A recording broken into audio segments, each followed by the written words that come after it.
Assalamualaikum warahmatullahi wabarakatuh. Kami dari kelompok 2, saya Edelin Safitri, rekan saya Zahra Oktaviani Putri dan Alvin Muhammad Fikri. Dalam kesempatan ini, kami akan menjelaskan mengenai pelanggaran terhadap Pancasila, sila kelima, yaitu nepotisme.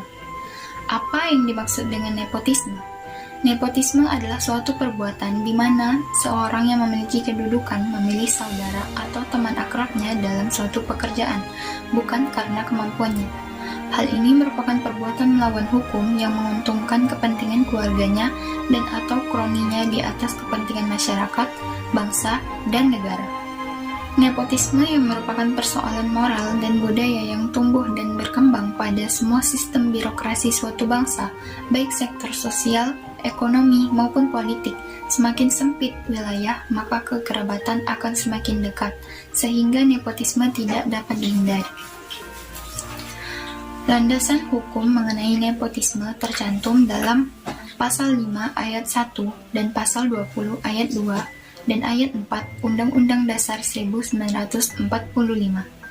Landasan hukum selanjutnya yaitu Undang-Undang Nomor 8 Tahun 1981 tentang Hukum Acara Pidana. Kemudian Pasal 22 Undang-Undang Nomor 28 Tahun 1999 tentang penyelenggara negara yang bersih dan bebas dari korupsi, kolusi, dan nepotisme. Kemudian yang terakhir, Undang-Undang Nomor 31 Tahun 1999 tentang pemberantasan tindak pidana korupsi. Ciri-ciri dari nepotisme. Yang pertama, nepotisme biasanya dilakukan secara otoriter. Yang kedua, nepotisme adalah posisi yang didapat dalam pekerjaan tidak sesuai dengan kemampuan atau keahlian. Kemudian, nepotisme dipengaruhi oleh hubungan kekeluargaan atau kedekatan.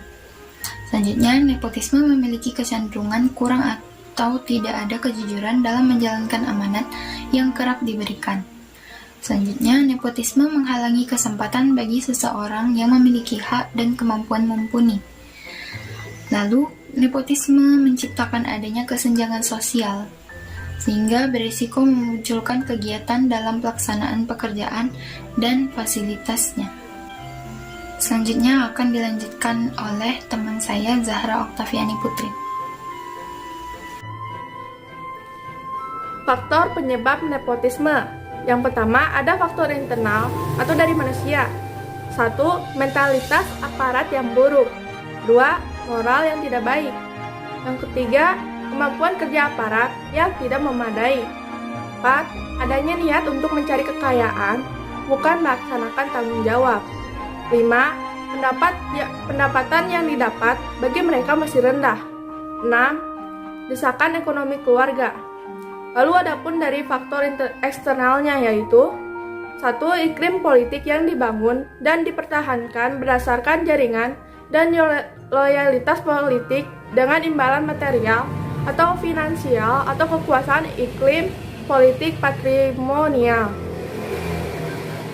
Lalu yang kedua, budaya di mana penguasa cenderung menuntut upeti dari bawahannya dengan sukarela sebagai wujud kesetiaan karena akan dipromosikan untuk menjabat kedudukan tertentu.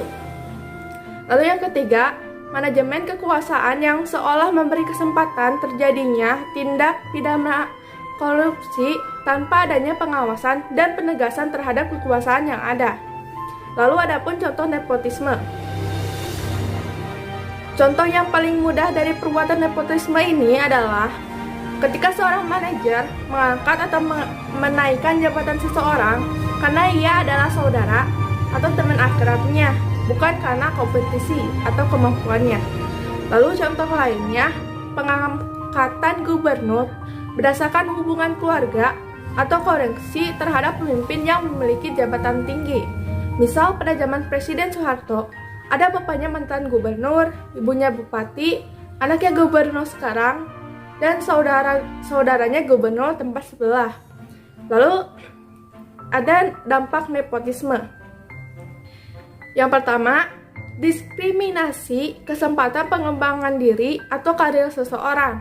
Pada akhirnya, hal tersebut mengakibatkan turunnya motivasi kerja dan kinerja mereka yang masuk melalui jalur rekrutmen resmi. Yang kedua, muncul konflik loyalitas dalam organisasi, khususnya jika anggota keluarga menempati posisi sebagai pengawas langsung di atas anggota keluarga yang lainnya dalam perusahaan. Ketiga, ketidakadilan terus-menerus yang dirasakan orang lain yang seharusnya berkesempatan mengembangkan karir. Yang keempat, timbulnya pemikiran pragmatisme dalam masyarakat, di mana untuk mendapatkan pekerjaan atau posisi tertentu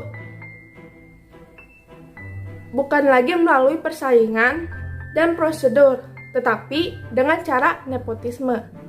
Lalu, yang terakhir, potensi terjadinya kerusakan sosial. Contohnya keluarga, masyarakat, negara, dan agama akan semakin besar karena pelaku nepotisme tidak lagi peduli pada kualitas dan kepentingan umum, namun hanya mementingkan kepentingan pribadi atau keluarga semata. Selanjutnya akan dibacakan oleh teman saya, Alvin. Saya Alvin, saya akan melanjutkan materi yang disampaikan sebelumnya. Bagaikan bongkahan gunung yang mengambil samudra. Nepotisme merupakan salah satu dari sekian banyak tantangan yang sering dihadapi oleh negara terhadap Pancasila sebagai dasar negara dan pandangan hidup bangsa. Perilaku nepotisme tidak sesuai dengan hukum yang berlaku di Indonesia, di mana seseorang yang mempunyai kedudukan dan jabatan lebih mementingkan kepentingan sanak saudara dan keluarga besar di atas kepentingan bangsa dan negara. Dapat dikatakan, nepotisme merupakan salah satu alasan munculnya kasus-kasus korupsi di Indonesia. Karena tujuan dari nepotisme yaitu untuk menjadi jalan pintas mendapat keuntungan tanpa memperdulikan hak dan kualitas kemampuan yang dimiliki seseorang, sehingga mereka dapat menjaga dan melanjutkan kerahasiaan yang mereka miliki. Oleh karena itu, untuk menghindari nepotisme, kita perlu menjunjung dan mengamalkan nilai-nilai Pancasila dalam menjalankan tugas yang telah diamankan kepada kita dengan melakukan observasi terlebih dahulu, melakukan evaluasi kompetensi, diskusikan dengan HRD dan manajemen lain untuk mengambil keputusan.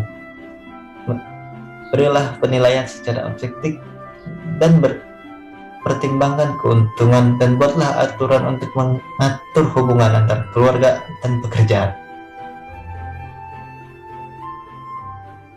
Sekian dari kamu.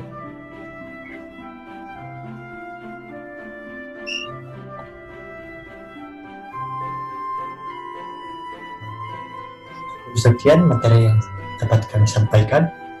Wassalamualaikum warahmatullahi wabarakatuh.